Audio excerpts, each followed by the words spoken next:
करवा चौथ का व्रत हिंदू धर्म में सुहागिन स्त्रियों द्वारा अपने पति की लंबी आयु और सुख समृद्धि के लिए रखा जाता है। यह पर्व विशेष रूप से उत्तर भारत में बड़ी श्रद्धा से मनाया जाता है। इसकी प्रसिद्ध कथा वीरवती नामक रानी से जुड़ी है।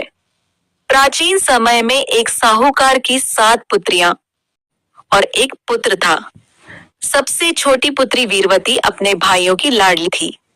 विवाह के बाद जब उसका पहला करवा चौथ आया तो वह मायके में थी। उसने निर्जला व्रत रखा, परंतु शाम तक वह अत्यंत कमजोर हो गई। भाइयों से उसकी पीड़ा देखी नहीं गई।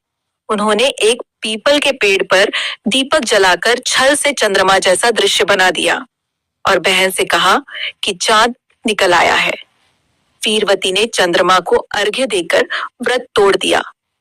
जैसे ही उसने भोजन किया, उसे अपने पति की मृत्यु का समाचार मिला। वह विलाप करने लगी और पश्चाताप करने लगी। तब उसे ज्ञात हुआ कि उसने अधूरा व्रत तोड़ा है, इसलिए यह अनर्थ हुआ। उसने पुनः पूरे वर्ष कठिन तप किया और अगली करवा चौथ पर विधि पूर्वक व्रत रखा।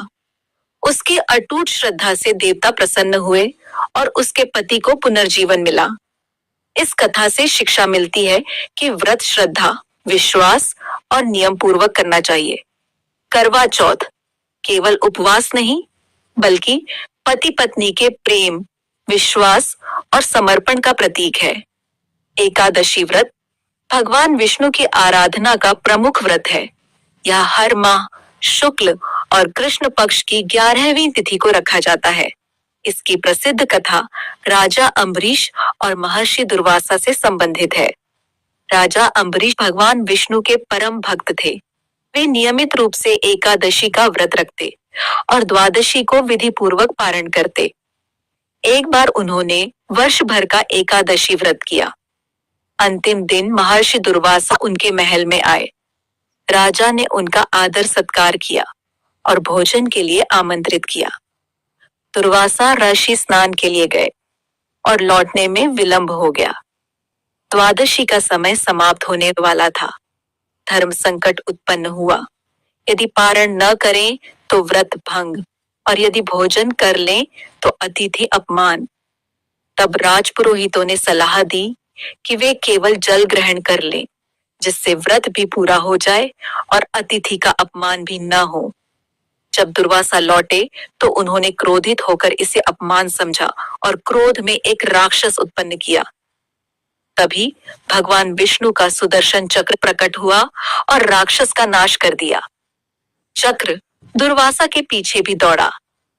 भयभीत होकर वे भगवान विष्णु की शरण में गए, परंतु भगवान ने कहा कि वे अपने भक्त अम्बरीश से क्षमा मांगे।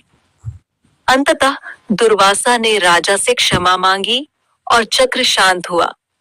यह कथा सिखाती है कि सच्ची भक्ति और नियम पूर्वक किया गया व्रत ईश्वर को भी भक्त का ऋणी बना देता है। प्रदोष व्रत भगवान शिव की आराधना का विशेष दिन है।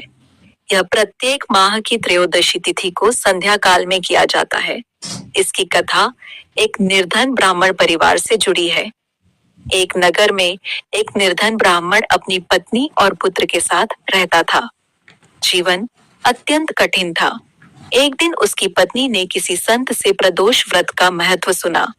उन्होंने श्रद्धा से यह व्रत आरंभ किया।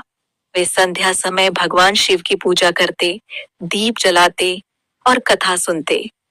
कुछ समय बाद एक दिन उनका पुत्र वन में गया, जहां उसकी भेंट एक राजकुमार से हुई।